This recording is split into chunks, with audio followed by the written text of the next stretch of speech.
చర్చించడానికి మిమ్మల్ని అందరినీ ఈరోజు సమావేశపరచాలని మా మిత్రుడు సోదరుడు ఇలియాజర్ గారు మాకు ప్రతిపాదించడం జరిగింది. ఇక్కడ కూడా వైజాగ్ సిటీలో అనేక చర్చిలకు నేను వెళ్ళాను.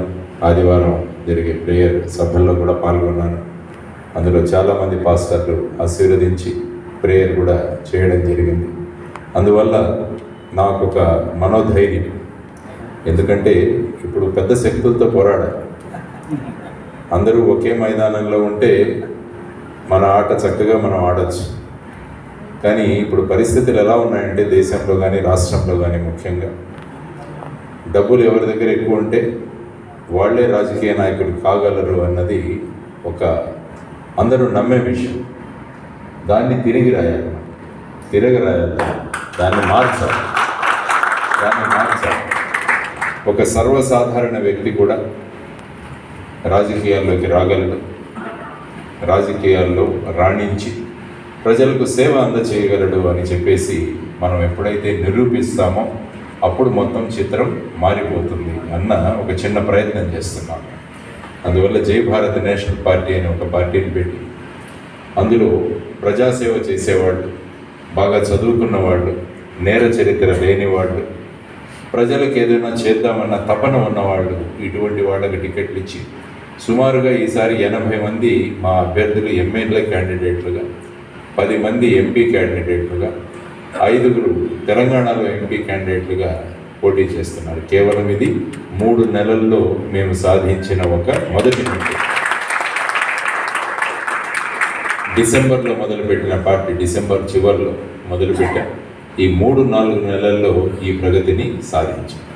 దీనికి ప్రధానమైన కారణం ఏంటంటే ప్రస్తుతం ఉన్న రాజకీయాలను ఇలాగే మనం వదిలేస్తే ఏమవుతాయో అన్న ఒక భయం. ఒక్కొక్క ఎమ్మెల్యే 40 కోట్లు పెట్టాలట, ఒక్కొక్క ఎంపీ 100 నుంచి 150 కోట్లు పెడతారట.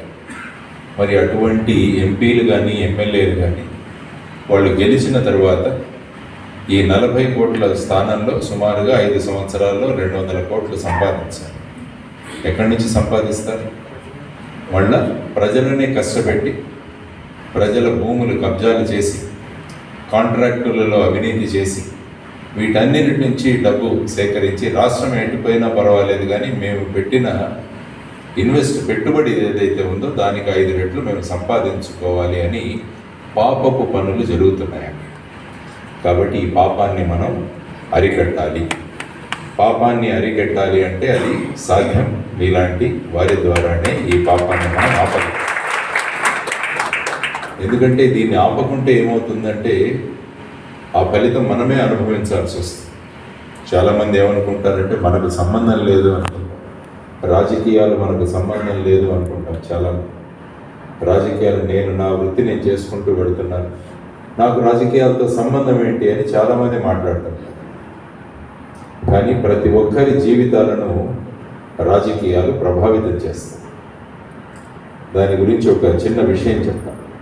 మనము ఏ విషయమైతే మనది కాదు అనుకుంటామో ఆ విషయం మన ప్రాణాల మీదకి వస్తుంది అన్నది ఒక చిన్న కథ ద్వారా మీకు చెప్తాను. ఒక ఊర్లో ఒక రైతు ఉన్నాడు, ఒక గ్రామంలో. ఆ రైతుకి ఇంకా పెళ్ళి అవ్వలేదు. ఆ రైతు ఇంట్లో ఒక కోడిని పెంచుకుంటున్నాడు, ఒక మేకను పెంచుకుంటున్నాడు.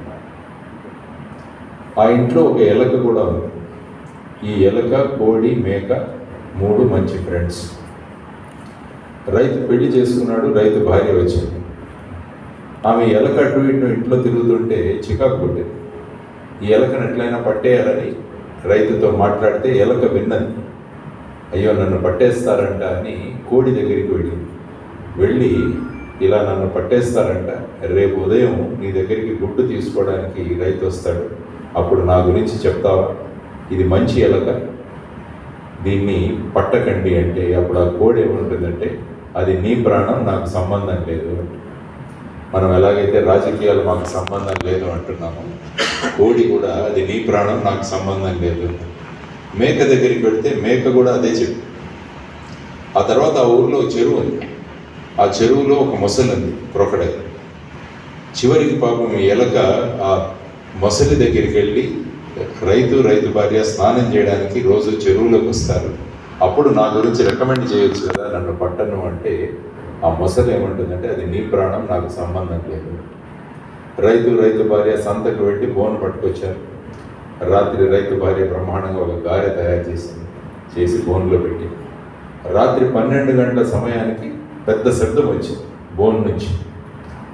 రైతు భార్య ఏమనుకుంటుందంటే ఈరోజే బోను తెచ్చాము, ఈరోజే ఎలక పడిపోయిందని ఎంత ఆనందంగా వెళ్ళి ఆ బోను మీద చేయేస్తుంది, లైట్ వేసుకోవాలి. యాక్చువల్గా బోన్లో పడ్డది ఎలక కాదు, ఒక పాము. ఆ పాము కాటేస్తుంది, వెంటనే విషం ఎక్కుతుంది. రైతు వెళ్ళి ఒక వైద్యుడిని తీసుకొస్తాడు, డాక్టర్. ఆ ట్రీట్మెంట్ మొదలవుతుంది. ఆ ఊరిలో వాళ్ళందరికీ కూడా తెలిసింది ఒక పాము కాటేసింది. అందరూ వచ్చి కూర్చున్నారు ఇంటి దగ్గర. గ్రామాల్లో ఇట్లే జరుగుతుంది, మీరు చూస్తే ఏదైనా జరిగితే గ్రామం వాళ్ళు అన్ని పనులు వదిలి అక్కడ కూర్చుంటారు.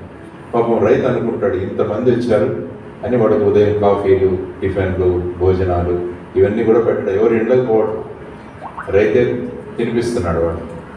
సాధారణంగా ఏమవుతుందంటే మనకు 2 రోజులు శాకాహార భోజనం తినిన తర్వాత మనం వాళ్లకు మాంసాహార భోజనం పెట్టాలనుకుంటాం, నాన్ వెజిటేరియన్.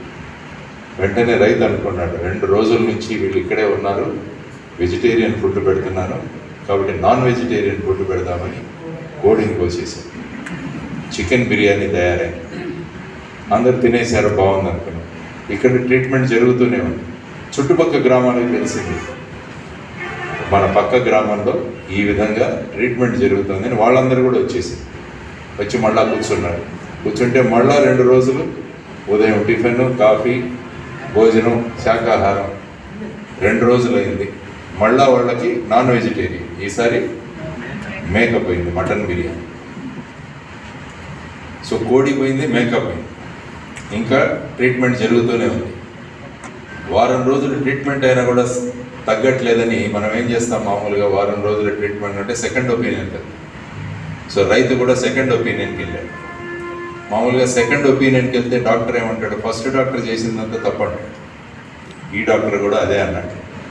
దీనికి ఏం చేయాలి స్వామి అంటే, దీనికి ఒకటే ఒక విరుగుడు మొసలి రక్తం అన్నాడు. కాబట్టి ఊర్లలో వచ్చిన వాళ్ళందరూ కూడా ఆ చెరువులో దిగి ఆ మొసలిని పట్టుకొని దాన్ని చంపేసి ఆ రక్తాన్ని తీసుకొచ్చిస్తే ఆ డాక్టరు ఆ మీద పూస్తే విషం తగ్గిపోయింది, లేచి కూర్చుంది. కథ ఇక్కడితో అయిపోయింది. ఈ కథ ఎందుకు చెప్పానంటే, ఈ కథలో 3 చనిపోయాయి, 3 ప్రాణులు, కోడి, మేక, మొసలి. ఈ 3 ఏమన్నాయి, అది నీ ప్రాణం, మాకు సంబంధం లేదు అని. మనం కూడా ఏమంటున్నాం, రాజకీయాలు మాకు సంబంధం లేదు అని. సంబంధం లేదన్నవి అవి ఏమైపోయాయి, అన్నీ పోయాయి. కాబట్టి రాజకీయాలు సంబంధం లేదు అని మనం కూడా అనుకుంటే మనం కూడా ఈ రాజకీయాలతోనే పోతాం.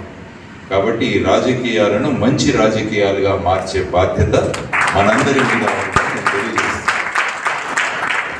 కాబట్టి దుష్ట రాజకీయాలను మంచి రాజకీయాలుగా మార్చాలి. లేకుంటే మనం కూడా కోడి, మేక, మొసలిలాగా ఎగిరిపోతాం. ఎందుకంటే ఈ కథలో ఎలకలాగే ఉండిపోయింది, ఎలకకేం కాదు. కాబట్టి రాజకీయాలు ఉండిపోతాయి, మనం ఎగిరిపోతాం. సో అందువల్ల ఈరోజు మీ అందరికీ చెప్తున్న విషయం ఏంటంటే, ఈ రాజకీయాలను మార్చాల్సిన బాధ్యత మనందరి మీద ఉంది. ఆ విధంగా మీరు కనుక మన చర్చలకు వచ్చే మన భక్తులందరికీ కూడా, వారందరికీ కూడా రాజకీయాలను బాగు చేయాలి అన్న కాన్సెప్ట్ ఒకటి మీరు కనుక చెప్పగలిగితే, అప్పుడు ఏమవుతుందంటే ఒక మార్పు రాజకీయాలు మనం చూడగలము అన్నది నేను మీ అందరికీ చేస్తున్న విన్నపం. ఎందుకంటే మీరందరూ కూడా చర్చిలో వారి మీద ప్రభావం చూపించగలరు. ఎందుకంటే మీరు ఒక విశిష్టమైన స్థానంలో ఉన్నారు. మీరందరూ కూడా బైబిల్లో ఉన్న అనేక విషయాలను ఆకలింపు చేసుకొని, అర్థం చేసుకొని, ఆ అర్థాన్ని మన చర్చిల్లో వచ్చే మన భక్తులందరికీ కూడా మీరు వాళ్ళకు తెలియజేస్తున్నారు. సో ఆ విధమైన విశిష్ట స్థానంలో ఉంటుంది. కాబట్టి మిమ్మల్ని అందరినీ కూడా భగవత్ స్వరూపులుగా వారందరూ కూడా భావిస్తారు. కాబట్టి ఎప్పుడైతే భగవత్ స్వరూపులు ఈ విధంగా మాట చెప్పగలిగితే శిష్యులందరూ కూడా దాన్ని పాటిస్తారు. అందువల్ల మీ యొక్క భూమిక చాలా ముఖ్యమైనది. కాబట్టి ఈ రాజకీయాలను మార్చాలంటే మనం అందరం కలిసి కనుక మార్చగలిగితే రాబోయే తరాల్లో పిల్లలు బాగుంటారు, వాతావరణం బాగుంటుంది, పిల్లలు స్వేచ్ఛగా వాతావరణంలో జీవించగలరు, ఏమవుతుందంటే ముఖ్యంగా రాజకీయాలు ఇంత డబ్బుతో కూడిన విషయాలు అవ్వడం వల్ల ఎలా డబ్బు దొరుకుతాయా అని చెప్పేసి రాజకీయ నాయకులు చూస్తుంటారు.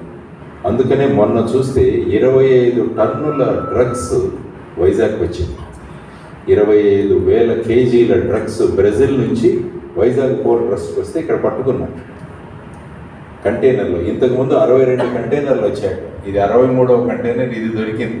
మరి ముందు ఏమొచ్చాయి? అవన్నీ ఎక్కడికి పోయాయి? ఇవన్నీ ఆలోచిస్తుంటే సులభంగా డబ్బు ఎక్కడ దొరుకుతుందంటే డ్రగ్స్లో దొరుకుతుంది. అందువల్ల ఇటువంటి వ్యాపారం చేసే వాళ్ళు ఎవరుంటారు అన్నది మనం ఆలోచించాలి. ఎప్పుడైతే ఈ 25,000 కేజీలు ఇక్కడ పట్టుబడ్డాయో ఆ తర్వాత 2 రోజుల పేపర్లు మీరు చదివితే రాజకీయ నాయకుల పేర్లే వస్తున్నాయి. మీరు చేశారంటే మీరు చేశారంటే మీరు, అందరూ కలిసి కొట్లాడుకుంటున్నారు. మరి ఇటువంటి డ్రగ్స్ వ్యాపారంలో రాజకీయ నాయకుల పేర్లు ఎందుకు రావాలి ఆలోచించండి. ఎందుకు వస్తున్నాయంటే ప్రధానమైన కారణం సులభంగా డబ్బు దొరుకుతుంది. ఎన్నికలకు ఇంత డబ్బు కావాలంటే సులభంగా డబ్బు ఇటువంటి వాటిలలో దొరుకుతుంది. కాబట్టి రాజకీయ నాయకులు చాలామంది ఈ విధంగా సమాజము యువతరము ఎటు పోయినా పర్వాలేదు కానీ మేము డబ్బులు చేసుకోవాలన్న భావాలతో వాళ్ళు ఉంటున్నారు. కాబట్టి ఇది మనం మంచిది. మన పిల్లలు ఎలా ఉన్నారు? మొన్నటికి మొన్న ఒక సైకియాట్రిస్ట్ నాకు ఒక పార్క్లో కనపడి ఆవిడ ఏం చెప్పిందంటే, సార్ 4వ తరగతి పిల్లలు కూడా గంజాయికి డ్రగ్స్కు అలవాటు పడి మా దగ్గరికి కౌన్సిలింగ్కి వస్తున్నారు. మేబీ మీకు కూడా చర్చిలో ప్రేయర్ తర్వాత ఎవరైనా అమ్మలు చెప్తూ ఉండొచ్చు, ఈ విధంగా మా పిల్లవాళ్ళు చెడిపోతున్నారు. దీనికి మళ్ళా మూలం తీసుకువెళితే చెడు రాజకీయాల వల్ల ఇవన్నీ కూడా జరుగుతున్నాయి. కాబట్టి దాన్ని ప్రక్షాళన చేయడం అన్నది మనందరి బాధ్యత అని మనం ఎప్పుడైతే అనుకుంటామో ఒక మంచి సమాజం ఏర్పడుతుంది. ఎందుకంటే గంజాయికి డ్రగ్స్కు అలవాటు పడిన వాళ్ళు ఏ లెవెల్కైనా వెళ్ళిపోతారు. ఆ క్షణంలో ఆ టైంలో అది దొరక్కుంటే వాళ్ళ శరీరాలు ఎటు తయారవుతాయంటే ఎదురుగా ఉన్నది అమ్మన సోదరి ఏమీ పట్టించుకోరు. వాళ్ళ మీద వాళ్ళ ప్రభావం చూపించి డబ్బులు లాగేసి ఇవన్నీ కూడా ప్రయత్నం చేస్తుంటారు. కాబట్టి దీన్ని ఆపాల్సిన బాధ్యత మన మీద. కాబట్టి ఇటువంటి నిర్దిష్టమైన ప్రణాళికతో ఎప్పుడైతే రాజకీయాలు బాగవుతాయో వీటన్నిటికీ సమాప్తం పలకవచ్చు. ఎప్పుడైనా ఒక నిచ్చెనను శుభ్రం చేయాలంటే కింద నుంచి శుభ్రం చేస్తే శుభ్రం అవ్వదు. ఎందుకంటే కింద నుంచి శుభ్రం చేసుకుంటూ వెళ్తే మన చెయ్యి కొంతవరకే వస్తుంది. ఆ తర్వాత పైన శుభ్రం చేయాలంటే మనం మళ్ళీ ఎక్కాల్సి వస్తుంది నిచ్చెన మీద. అందువల్ల మన కాళ్ళలో ఉన్న అపరిశుభ్రం మళ్ళీ ఆ నిచ్చెనను అపరిశుభ్రం చేస్తుంది. అది కాకుండా ముందే నిచ్చెన ఎక్కేసి పైనుంచి శుభ్రం చేసుకుంటూ వస్తే కిందికి వచ్చేసరికి మొత్తం నిచ్చెన శుభ్రమై కనిపిస్తుంది. కాబట్టి పైనుంచి మొదలు పెట్టాలి ఎప్పుడు. అందువల్ల జీవితాలు మారాలంటే మొదట రాజకీయాల పరిశుభ్రత కనుక మనం చేయగలిగితే జీవితాలు పరిశుభ్రం అవుతాయి అన్న దానికి రాజకీయాలు శుభ్రం చేయాలన్న దిశతో వచ్చిన వాడిని నేను. కాబట్టి మంచి రాజకీయాలు మనం తీసుకురావాలన్న ఉద్దేశంతో వచ్చింది. నన్ను అడుగుతారు, సార్ మీ దగ్గర డబ్బులు లేవు, మీ దగ్గర ఆర్థిక స్తోమత లేదు, మీరెట్లా వస్తారు రాజకీయాలని మీడియా వాడు నన్ను అడుగుతున్నారు. నేను చెప్పాను, ఇది అరికట్టాల్సిన బాధ్యత మీ మీద ఉంది. నన్ను అడుగుతున్నారు నేను ఏదో తప్పు చేసిన వాడిని అడగట్లా.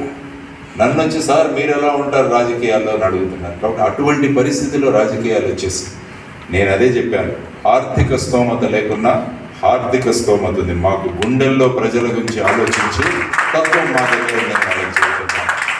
కాబట్టి ఆ విధమైన భావాలతో వచ్చాం. కాబట్టి మన సమాజం ముందుకు నడవాలంటే మనం అందరం కలవాలి, మనం అందరం కలిసికట్టుగా పని చేయాలి. ఎప్పుడైతే అందరం కలిసికట్టుగా పని చేస్తామో ఎంత ప్రమాదమైనా కూడా దాన్ని మనం నివారించవచ్చు అని చెబుతాను. ప్రపంచంలో ఒక సర్వే జరిగితే అందులో 90% మంది మంచివాళ్ళు, కానీ వాళ్ళందరూ కూడా సమైక్యంగా లేరు. మంచివాళ్ళు ఉన్నారు సమాజంలో 90%, కానీ ఎవరికి వాళ్ళు ఉన్నారు.